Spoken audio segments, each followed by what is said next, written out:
ज्या देवघरात देवाखाली लाल रंगाचे वस्त्र असते त्यांनी न चुकता हा व्हिडिओ पहा. नमस्कार मित्रांनो, श्री स्वामी समर्थ. तुमच्या देवघरात लाल रंगाचे आसन आहे का?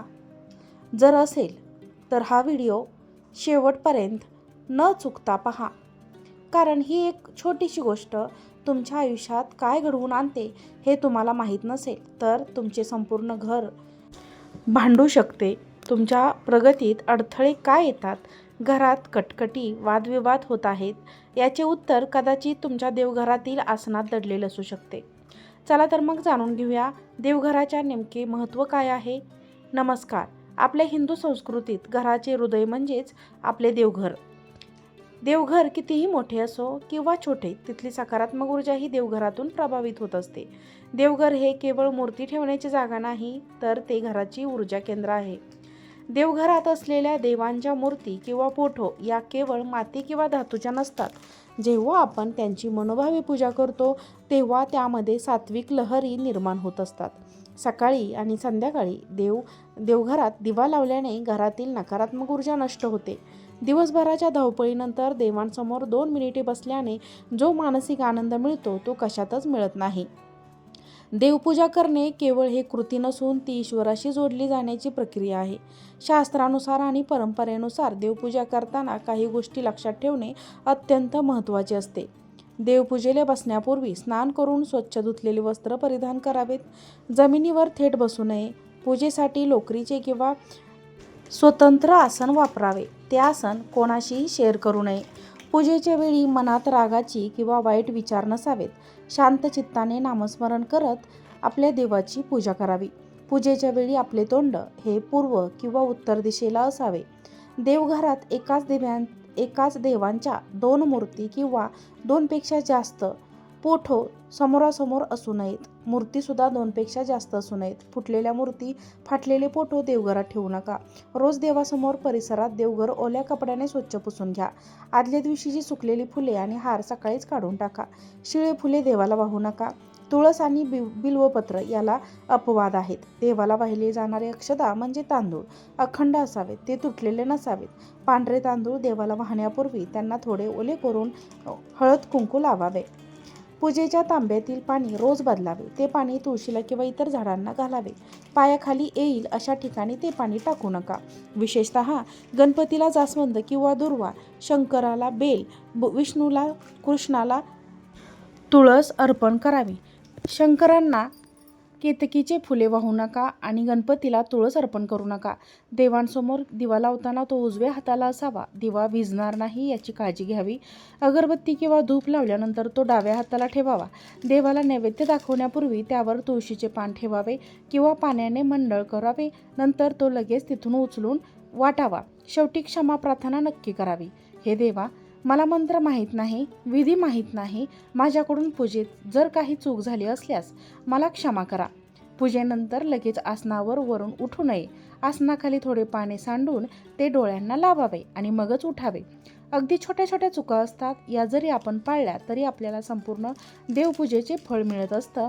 आणि त्याचबरोबर बघा, ज्यावेळेस या छोट्या छोट्या चुका आपल्याकडून होतात त्यावेळेस आपण कष्ट करतो, मेहनत करतो, पण तरीही त्या कष्टाचं, मेहनतीचं फळ हे आपल्याला मिळत नसतं.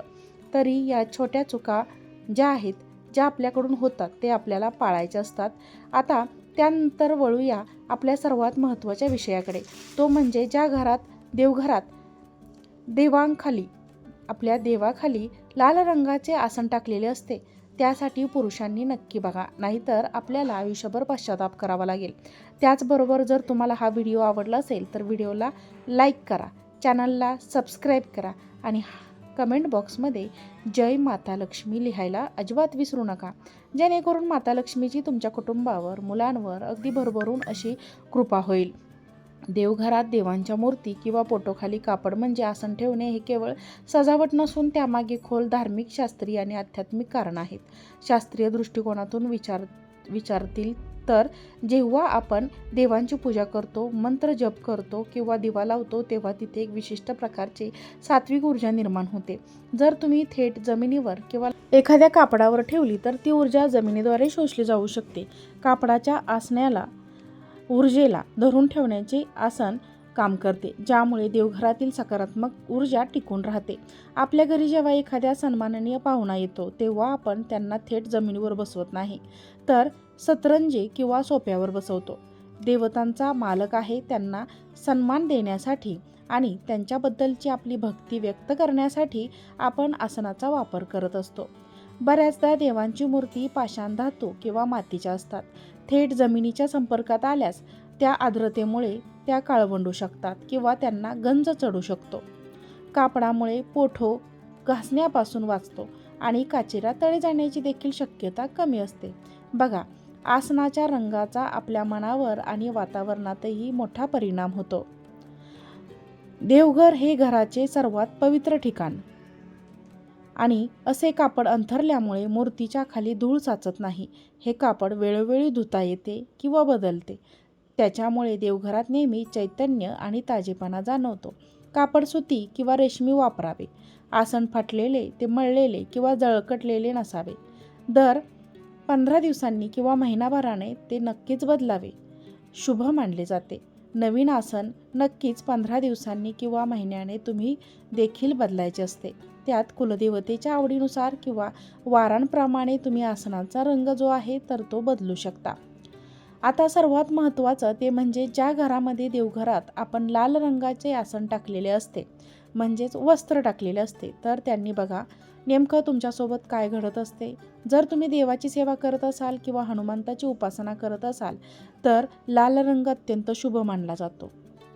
परंतु जर तुमच्या कुंडलीत मंगळ असेल किंवा घरामध्ये विनाकारण वाद होत असतील तर अति लाल रंगाचा वापर चुकीच्या पद्धतीने केल्यास त्याचे परिणाम उलट होऊ शकतात. लाल असं आसन नेहमी असावे, पण ते स्वच्छ असावे. फाटलेले किंवा मळालेले लाल रंगाचं आसन दारिद्र्यतेला निमंत्रण देते. जर तुम्ही नियमांचे पालन केले नाही तर घराची शांतता भंग होऊन आर्थिक नुकसान होऊ शकते. म्हणूनच म्हटले जाते की योग्य माहितीशिवाय केलेला बदल घर बरबाद करू शकतात. लाल रंगाचं आसन शुभ मानले जाते, पण ते कोणासाठी आणि कधी वापरावे याचे काही नियम आहेत. लाल रंग शुभ मानला जातो कारण शास्त्रानुसार हा रंग शक्ती, चैतन्य आणि मंगलतेचे प्रतीक आहे. लाल रंगामुळे देवघरातील सकारात्मक ऊर्जा टिकून राहण्यास मदत होते. श्री गणेश, देवी दुर्गा आणि हनुमानजी यांच्या पूजेमधील लाल रंगाच्या सर्वोच्च प्राधान्य दिले आहे. जर तुमच्या देवघरात या देवांची मूर्ती असेल तर लाल रंगाचे आसन अतिशय उत्तम ठरेल. पण कधी हे आसन लाल रंगाचे असे टाकू नये. बघा, असे आसन म्हणजेच मळकटलेले, तेलकट किंवा फाटलेले, जळालेले आसन हे नकारात्मक आणि दारिद्र्य आणते. अशा आसनामुळे घरात कटकटी वाढू शकतात. जर तुम्ही भगवान विष्णू आणि श्रीकृष्णांची विशेष सेवा करत असाल तर तिथे पिवळ्या रंगाचे आसन जास्त फलदायी मानले जाते. पितृकार्यासाठी किंवा शांततेच्या उपासनेसाठी लाल रंगाचा अतिवापर टाळावा. जर घराच्या ईशान्य कोपऱ्यात जास्त गडद लाल रंग वापरला आणि तिथे स्वच्छता नसेल तर घरातील व्यक्तींच्या स्वभावात चिडचिडपणा वाढू शकतो. लक्ष्मी देवीला लाल रंग खूप प्रिय आहे. स्वच्छ लाल रंगावर लक्ष्मीची स्थापना केल्यास आर्थिक अडचणी दूर होण्यास मदत होते. पूजेला बसल्यावर मन विचलित होत नाही कारण लाल रंग हा उत्सवाचा रंग मानला जातो. लाल रंगाचे आसन टाकले तर चुकीचे नाही, पण ते कसे ठेवावे महत्त्वाचे आहे. जर तुम्ही ते आसन कधीच धुत नसाल, त्यावर धूळ साचली असेल किंवा ते जळालेले असेल, फाटलेले असेल तर ते त्वरित बदला. अन्यथा ज्या देवांची तुम्ही सेवा करत आहात तिथूनच नकारात्मक ऊर्जा, नकारात्मक लहरी निर्माण होऊ शकतात आणि तुमच्या प्रगतीत बाधा येऊ शकतात. थोडक्यात सांगायचं तर लाल रंगाचे आसन टाकणे शुभच आहे, फक्त ते शुद्ध, स्वच्छ, रेशमी आणि सुती आणि सुशोभित असावे. त्याचबरोबर तुम्ही अजूनही वेगवेगळ्या रंगाचे आसन टाकू शकता. त्यामध्ये तुम्ही पिवळ्या रंगाचे आसन देखील वापरू शकता. ते सुद्धा खूप महत्त्वाचे मानले जाते. मित्रांनो आणि मैत्रिणींनो, जर तुम्हाला हा व्हिडिओ आवडला असेल तर व्हिडिओला एक लाईक करा. चॅनलवरती नवीन असाल तर सबस्क्राईब करा आणि हा व्हिडिओ जास्तीत जास्त लोकांना शेअर करा. आजचा व्हिडिओ पाहिल्याबद्दल तुम्हा सर्वांचे मनापासून खूप खूप धन्यवाद. श्री स्वामी समर्थ. जय जय स्वामी समर्थ. ओम नमः शिवाय.